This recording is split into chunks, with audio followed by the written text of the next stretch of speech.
Genèse 3, 9 à 15, deuxième épître aux Corinthiens, 4, 13 au chapitre 5, verset 1, Marc 3, 20 à 35, réflexion du révérend père Clifford Atta Hanim. Les lectures d'aujourd'hui, 10e dimanche du temps ordinaire de l'année B, donnent le nom de péché à nos offenses contre Dieu. Lorsque nous péchons, c'est-à-dire lorsque nous violons les commandements de Dieu, nous nous éloignons de lui. Lorsque nous refusons ou craignons d'admettre nos péchés, nous nous privons du pardon et de la miséricorde que Dieu nous offre gratuitement. Résumé des lectures des Écritures.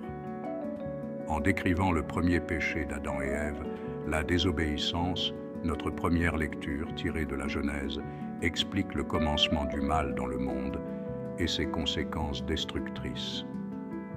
La relation d'amour unissant l'homme à Dieu a été détruite et la relation d'amour mutuel entre Adam et Ève a été affaiblie. Leur tendance à se rejeter la faute a permis à chacun d'éviter d'assumer la responsabilité personnelle de leur choix commun.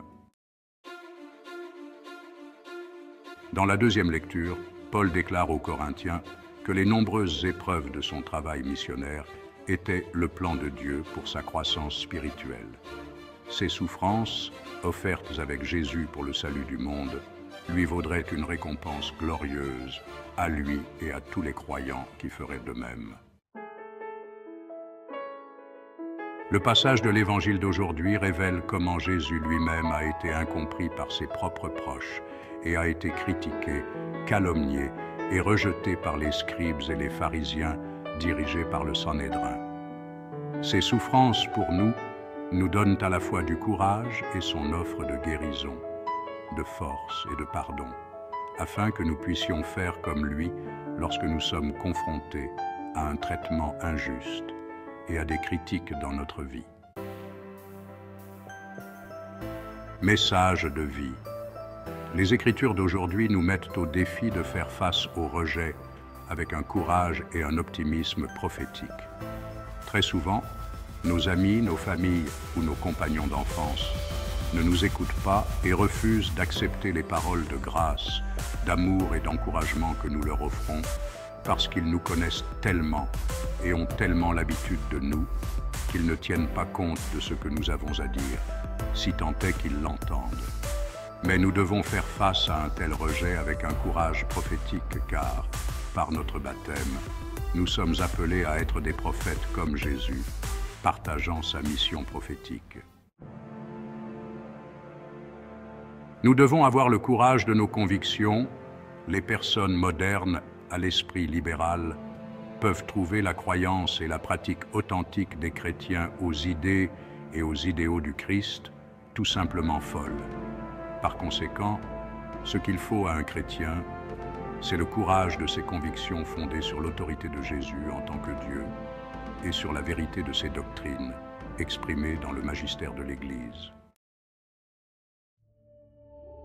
Nous devons vivre en tant que membres de la famille de Dieu.